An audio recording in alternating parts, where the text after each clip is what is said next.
दोस्तों नमस्कार। आज मैं बात करूंगा एक ऐसे सामाजिक मुद्दे के ऊपर जिससे लगभग हर एक कपल दो चार होते हैं। मसलन कि अगर आपकी शादी हो जाती है तो एक साल के बाद हमारे सोसाइटी के different groups, sometime it's happen in our family, sometime from out of family, everyone ask one question frequently कि भाई बाप कब बनोगे या तुम माँ कब बनोगी, बच्चे कब होंगे, फैमिली कब बढ़ेगी। दोस्तों, ये बड़ा अजीब सा लगता है मुझे। अजीब इसलिए लगता है कि 21वीं सदी का जो भारत है ये ओवर पॉपुलेटेड है। 1 अरब 32 करोड़ इस देश की आबादी है। इस देश में जब आप ट्रैवल करते हैं, जब आप ट्रैवल करने के लिए टिकट बुक करने बैठते हैं, तो अब आपको एहसास होता है कि आपको टिकट तक अवेलेबल नहीं मिलती है। आप बस में बैठते हैं, बस में सीटें नहीं मिलती है। मेट्रो पे चढ़िए, मेट्रो पे सीट नहीं मिलेगी। आप जब यंग होते हैं, जॉब के लिए अप्लाई करना शुरू करते हैं, तो आप पाते हैं कि 100 सीटों पर लाख लाख, 2-2 लाख, 10-10 लाख लोग अप्लाई करते हैं। ये क्या दर्शाता है? दर्शाता है कि ये देश आउट ऑफ रिसोर्सेस है। इस देश में नौकरियां नहीं है। इस देश में मिडिल क्लास का एक आम इंसान अपनी पूरी जिंदगी कमाकर भी एक मकान नहीं बना सकता है, एक कट्ठा जमीन नहीं खरीद सकता है। हमारे पटना में 50-60 लाख रुपए कट्ठा जमीन है।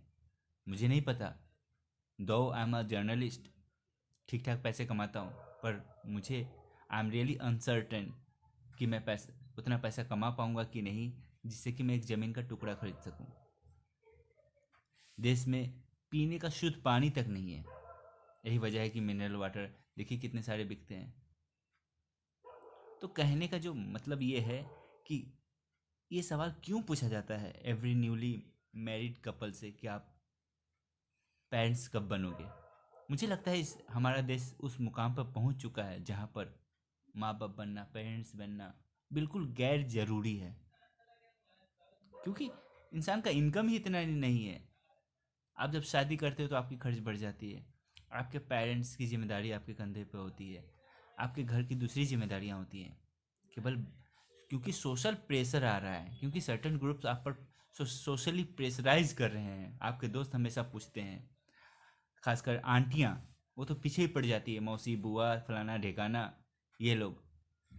और कुछ साल अगर आप माँ ना बनो तो फिर तरह तरह के सवाल करने लगते हैं, कहीं आप में कमी है, कहीं आपके पति में कमी है।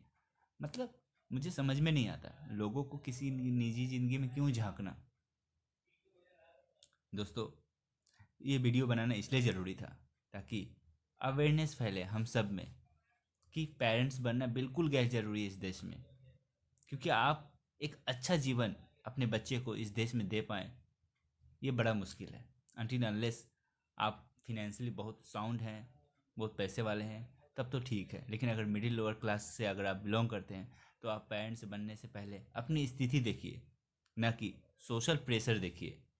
क्योंकि आपकी माँ फ्रिक्वेंटली पूछते रहती है, क्योंकि माँ के ज़माने में ऐसा होता था, क्योंकि माँ के ज़माने में उतने प्रेशर भी नहीं थे, जनसंख्या उतनी नहीं थी। माँ को लगता था उस ज़माने में ऐसा ही होता था कि शादी का मतलब ही होता है माँ बनना। पर आज के दौर में कदापि ऐसा नहीं होना चाहिए। और ये मैं ऐसा इसलिए भी जोर देकर कहता हूँ क्योंकि अगर आप शादी के बाद तुरंत माँ बन जाती तो आपका करियर भी लगभग समाप्त हो जाता है, खासकर महिलाओं के लिए। तो जब भी अगर आप पेरेंट्स बनने के बारे में सोचें तो अपनी स्थिति देखकर सोचें। और ये सब बातें इसलिए भी ज़रूरी है क्योंकि देश में देखिए, सड़क पे आप देखेंगे तो बच्चों के पाँव पे चप्पल तक नहीं होते हैं और सड़क पे भीख मांगते हुए दिख जाते हैं। अरे बाबा, अगर इतना ही पेरेंट्स बनने का शौक़ है या उन आंटियों को किसी को पेरेंट्स बनाने का शौक़ है तो बच्चों को एडॉप्ट करने के बारे पे बात करें, उनको परस्यू करें, उनको समझाएं कि क्यों ना आप एक बच्चा गोद ले लेते हैं। इससे मानवता भी झलकेगी और आपकी जो बच्चे की कमी है वो भी पूरी हो जाएगी। लेकिन नहीं, इस देश में चाहिए खून, अपना खून। क्या होता है अपना खून, मुझे ये नहीं समझ में आता। आई थिंक किसी भी बच्चे को अगर अच्छे संस्कार के साथ पढ़ाया लिखाया जाए, चाहे वो आपका खुद का बच्चा हो, बायोलॉजिकल बच्चा हो या किसी और का, अगर अच्छा संस्कार देंगे तो कल होकर वो आपकी मदद करेगा, आपका सहारा बनेगा। लेकिन आप हम देखते हैं ओल्ड एज होम क्यों बनता है, क्यों बहुत सारे बच्चे अपने माँ बाप को सड़क पर छोड़ देते हैं। तो बात संस्कार की होती है ना, कि केवल बच्चे होने की। एक माइंडसेट होता है लोगों को कि बुढ़ापे में काम देंगे, कोई काम नहीं देता। काम देता है संस्कार, अच्छे कार्य।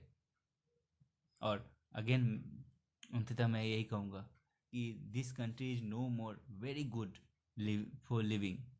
जब हम झेल रहे हैं इतना कुछ, प्रदूषण है, ये है वो है, सोशल सिक्योरिटी नहीं है, महिलाओं को सिक्योरिटी नहीं है, तमाम तरह की समस्याएं, ऐसी समस्या वाले देश में हम नए बच्चे को जन्म देने के लिए क्यों सोचें। देखिए, मैं पेसिमिस्ट नहीं हूँ, मैं आशा करता हूँ कि हमारे देश की स्थिति सुधरेगी, हमारा देश महान बनेगा।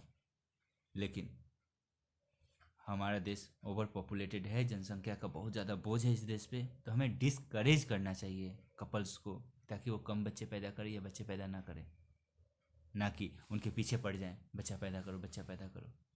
ये कदापि एक प्रोग्रेसिव सोसाइटी का इंडिकेशन नहीं है। It's not a sign of a progressive society. तो उन आंटियों को मैं चाहूँगा कि ये वीडियो देखें और समझें कि भैया इस देश में बहुत समस्या है, मत फोर्स कीजिए और आबादी बढ़ाने के लिए। जिनको जब ज़रूरत होगी वह पेरेंट्स अपनी समझ के अनुसार, अपने खर्च को देखते हुए, आर्थिक स्थिति को देखते हुए बच्चे देने का फैसला लेंगे। सोशल प्रेशर में कभी भी मत आइए। Thank you so much.